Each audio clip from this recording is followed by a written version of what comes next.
सम्पूर्णमा नमस्कार। म प्रेम प्रसाद सापकोटा प्रवासबाट आज मैले यहाँहरूलाई मेरो दैनिक जीवन र मैले भोगेका समस्याहरू अनि र मैले आफूलाई ती समस्याहरूलाई दिनरात परिश्रम गर्दै र नयाँ नयाँ कुराहरूको सिर्जना गर्दै आफूलाई अहिले चाहिँ आफ्नो मन र मस्तिष्कलाई कन्ट्रोलमा राखेर आफूलाई डे बाई डे अगाडि बढाउने प्रयास गरिरहेको छु। र मैले भन्नुपर्दा सानैमा विविध कारणहरू र पारिवारिक कुराहरूदेखि लिएर चाहिँ धेरै सङ्घर्षका दिनहरू बिताउनु पर्यो। तथापि पनि मेरो बुवा आमाप्रतिको आदर्श, उहाँहरूले सिकाएको संस्कार, त्यसलाई अवलम्ब गरेर सानै उमेरमा परिवारप्रतिको बोझ बोकेर परदेशी भूमि गल्फ कतारमा बिताएँ। र कतारमा पनि आफूलाई त्यो बेलाको समयमा हिन्दी इङ्ग्लिस बोल्न नजान्ने समयमा र आफू स्किललेस भएको अवस्थामा पनि आफूलाई दिन प्रतिदिन सिक्ने र नयाँ कुराहरू सिक्ने, नयाँ कुराहरूलाई लिने र आफूलाई दिन प्रतिदिन अपडेटको रूपमा गर्दा गर्दै त्यहाँ पनि निकै सङ्घर्षपूर्ण जीवनबाट मैले एउटा केही समय वैदेशिक रोजगारीमा रहँदा पनि आफूलाई खुसी बनाउने प्रयास गरेँ र वैवाहिक जीवनमा बाँधिएँ। वैवाहिक जीवनमा बाँधिए पछाडि पनि हाम्रो सानो परिवार, सुन्दर परिवार, सुखी परिवार बनाउनको लागि हर दिन हर प्रयास जारी नै राखिराखेँ। तथापि अहिले हामी एउटा सानो परिवार भएर खुसीका साथ बिताइरहेका छौँ। यो हुँदै गर्दा देशको विभिन्न परिस्थिति, राजनीतिक असन्तुलितता, यी कारणहरूले गर्दा फेरि परदेशी भूमिमै आफ्नो जीवनलाई बिताउने र पारिवारिक खुसीको लागि राम्रो खुसी दिन सकिन्छ कि भन्ने हेतुले पुनः फेरि वैदेशिक रोजगारको लागि पोर्चुगल देशमा आइयो। अहिले आएको पनि करिब 1 वर्ष हुन लागिसक्यो। यो 1 वर्षको समयमा आफूले आफूलाई निकै नै कठोर बनाएर यहाँको बसाइमा आफूलाई दिन प्रतिदिन अपडेट हुँदै गइयो र मलाई साथ दिने मेरा आफन्त, इष्टमित्र, मेरो नानीहरू, भाइहरूले पनि मलाई साथ दिइराखे। यो साथको कारणले आज म एउटा खुसीको क्षण बिताएर पोर्चुगलमा बसिरहेको छु।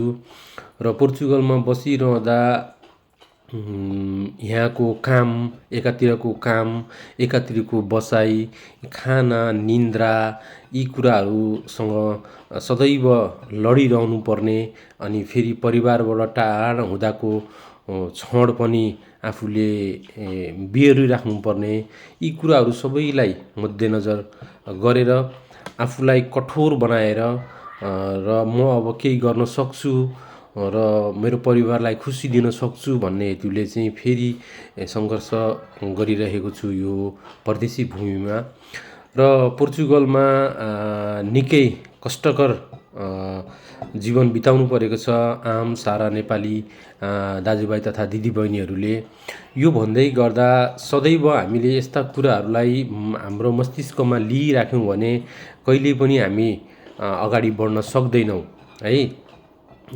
एकातिर हामी स्किल छैन, हामी केही गर्न जान्दैनौँ, हामीले हाम्रो भाषाका कुराहरूलाई बुझ्न सक्दैनौँ, यहाँका भाषा, यहाँका रीतिरिवाजहरू हामी बुझ्न सक्दैनौँ र हामीले कसरी हुन्छ पैसा मात्रै हाम्रो मस्तिष्कमा पैसा मात्रै खेलिरहेको हुन्छ। किनकि हामीले ऋणधन गरेर आएका हुन्छौँ, यहाँ ठुलो लगानी गरेर आएका हुन्छौँ। यहाँ आउँदा त्यो लगानी उठाउने वातावरण मिलेको हुँदैन। अवश्य पनि तनाव हुन्छ। यसमा तनाव हुन्न भन्न मिल्दैन, सकिँदैन पनि। तनाव हुन्छ। पारिवारिक सुखको लागि एउटा छोरा मान्छेले निकै तनावहरू झेलेर परिवार खुसी दिन खोजिरहेको हुन्छ। यो दिँदै गर्दा खुसी कसरी मिल्छ त? खुसी मिल्नको लागि आफूलाई पहिला आफू अपडेट हुन जरुरी छ। हामीहरू यहाँ आइरहँदा हामीसँग कुनै भाषाको ज्ञान छैन, हामी कुनै काममा दक्ष छैनौँ भने हामीलाई यहाँ रोजगार मिल्नको लागि निकै कष्ट छ र हाम्रो दैनिक जीवनयापन गर्न पनि हामीलाई गाह्रो छ। सोही अनुरूप म सम्पूर्ण पोर्चुगलमा रहनुहुने दाजुभाइ तथा दिदीबहिनीहरूलाई चाहिँ के अनुरोध गर्न चाहन्छु भने हाम्रो जीवन सङ्घर्षशील जीवन छ।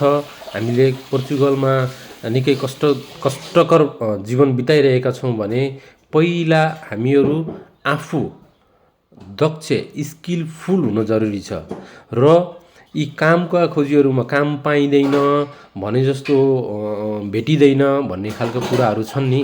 यसमा चाहिँ कस्तो हुन्छ भने आफूलाई आफू अपडेट हुँदै गइयो, आफू समयअनुसार समयानुकूल परिवर्तित हुँदै गइयो भने र कुनै एउटा काममा डेडिकेटेड भएर कुनै कामहरू गर्दै गर्दा आफूलाई सिक्ने र आफू एउटा म अब स्किलफुल हुन्छु भन्ने त्यो खालको एउटा आफूलाई प्रोग्रेसिभ उसमा वेमा लगियो आफ्नो जीवनलाई भने पक्कै पनि हाम्रो केही समयमा 1 वर्ष लाग्ला, 6 महिना लाग्ला हैन, यी समयमा हामी परिवर्तित हुनै सकिन्छ है।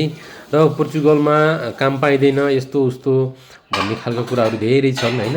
आफू अपडेट भएर चाहिँ रोजगारीमा आफू स्किल बटुलेर पोर्चुगल मेरो अनुभवमा चाहिँ कामको लागि पोर्चुगलमा डे बाई डे आफूलाई प्रोग्रेसिभ उसमा लैजाने र बाई वाक रोजगारीको लागि हामीहरू पोर्चुगलका विभिन्न सहरहरूमा जाने गर्दै गर्दा अवश्य पनि आज नभेटिएला, भोलि नभेटिएला, पर्सि नभेटिएला हैन, अवश्य पनि हाम्रो अनुकूल अनुसारको कामहरू पक्कै पनि पाइनेछ, गर्न सकिनेछ भन्ने आशा पूर्ण छु।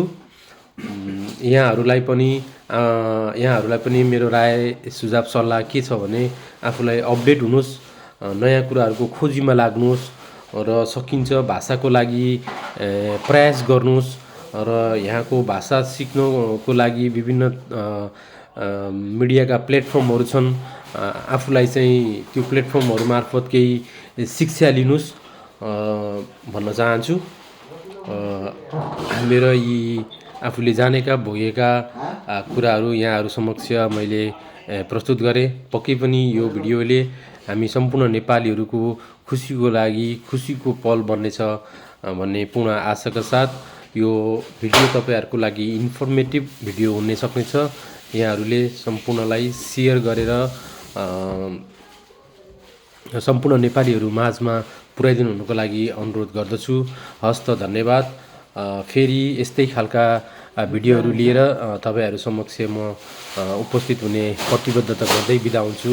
हस्त नमस्कार। यहाँहरूको दिन शुभ रहोस् भन्न चाहन्छु। धन्यवाद।